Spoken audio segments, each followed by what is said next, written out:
Guys आज की हमारी स्टोरी है एक डाइन स्टोरी में जो लड़का है उसका नाम मयंक है। जैसे ही मयंक उस बरगद के पेड़ के पास पहुंचा तो उसे कुछ अजीबोगरीब डरावनी आवाज सुनाई देने लगी। सब जगह सन्नाटा। अब मयंक अपने घर गया, उसने हाथ मुंह धोए, खाना खाया।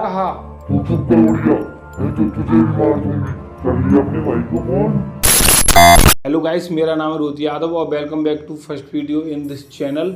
गाइस हमारी आज की स्टोरी भेजी है हमारे सब्सक्राइबर राजीव भाई ने, जो बिलोंग करते हैं उत्तर प्रदेश से। गाइस आज की हमारी स्टोरी है एक डाइन। जो लोग डाइन को नहीं जानते मैं उनको बेसिक सा बता दूं। डाइन वो औरतें होती हैं जो काला जादू टोना करती हैं, और इन औरतों की जैसे अननेचुरल मौत या अकाल मृत्यु हो जाती है तो वह डाइन बनकर रह जाती हैं। डाइन जिसके जीवन में आ जाए तो उसके घर में बीमारियां, अननेचुरल मौत, पैसों की कमी, कई ऐसी घटनाएं होंगी जिससे उसका कुल मिला के जीवन और घर बर्बाद हो जाएगा। तो गाइस अब हम अपनी स्टोरी पर आते हैं। स्टोरी में जो लड़का है उसका नाम मयंक है। मयंक सीधा साधा सिंपल शांत स्वभाव का लड़का है। उसके परिवार में उसकी माँ और उसका छोटा भाई है। पिताजी की मृत्यु हो चुकी है, जिस वजह से घर की आर्थिक स्थिति डाउन है, तो मयंक को काम पर जाना पड़ता है। जिस जगह वह काम पर जाता है वो जगह मयंक के घर से 15 किलोमीटर दूर है और उसका ट्रेन से आना जाना है, इसलिए वह पैदल पैदल स्टेशन जाता है। कभी कभार मयंक को नाइट भी करनी पड़ती थी। ऐसे ही एक रात मयंक नाइट करके आ रहा था तो उसके घर से कुछ दूरी पर रास्ते में एक बरगद का पेड़ है। जैसे ही मयंक उस बरगद के पेड़ के पास पहुंचा तो उसे कुछ अजीबोगरीब डरावनी आवाज सुनाई देने लगी।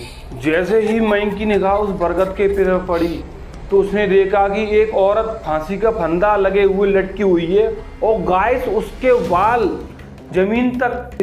ये सीन देखकर मयंक की इतनी तेज फटी कि वह तेज तेज भागने लगा। जैसे ही वो भाग रहा था तो उसके पीछे से उसने नोटिस किया कि किसी और की पायल की आवाज आ रही है। भागते भागते उसे अब एक आवाज और आने लगी।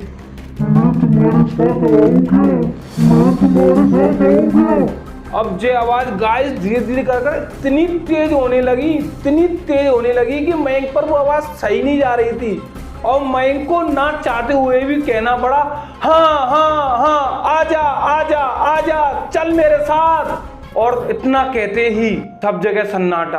अब मयंक अपने घर गया, उसने हाथ मुंह धोए, खाना खाया और यह बात उसने अपने घर वालों को नहीं बताई और वह सो गया। और जैसे ही अगले सुबह हुई वह अपने काम पर निकल गया।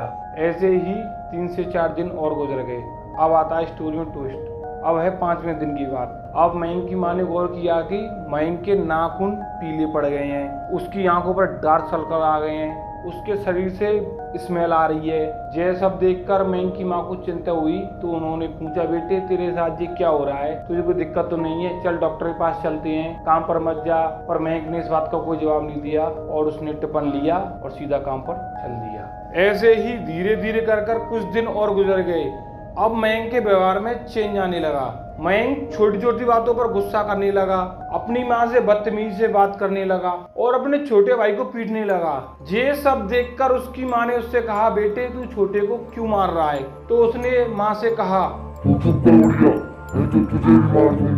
ये शब्द सुनकर उसकी माँ डर गई।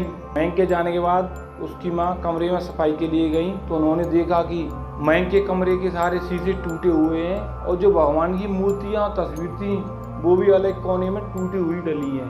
ये सीन देखकर उसकी माँ डर गई और उन्होंने अपने भैया को कॉल किया और यह सारी कहानी अपने भैया को बताई। तो मयंक के मामा ने बोला, तू चिंता मत कर, मैं कल सुबह आ रहा हूँ। अब मयंक की माँ मयंक का रात में इंतजार करने लगी और जब मयंक आया तो मयंक को देखकर मयंक की माँ डर गई। उन्होंने देखा कि मयंक के हाथ में कच्चा मांस है और मुंह खून से लथपथ हो रहा है, जबकि उसके घर में कोई भी मांस नहीं खाता था, उसके घर में सब वेजिटेरियन थे। मयंक अपनी माँ के पास आया और उसने कहा, अपने भाई को कौन तसल्ली क्या कर लेगा तेरा भाई और वो पंडित, मैं उनको भी जान से मार दूंगी। उसी बीच उसका छोटा भाई आता है और कहता है, भैया तुम मम्मी से कैसे बात कर रहे हो?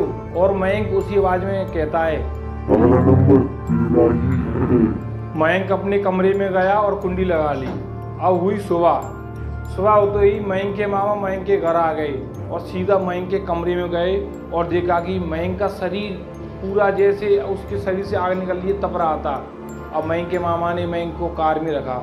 मयंक नॉर्मल हो गया और कुछ अजीबोगरीब हरकत करने लगा। फिर से उसने उसी आवाज में कहा, तुझे फुर्सत कहाँ है तेरी बहन, क्या कर लेगा तू मेरा? ये शब्द सुनकर मयंक के मामा ने उसकी बात पर कुछ गौर नहीं किया और सीधी गाड़ी हाईवे पर चढ़ा दी।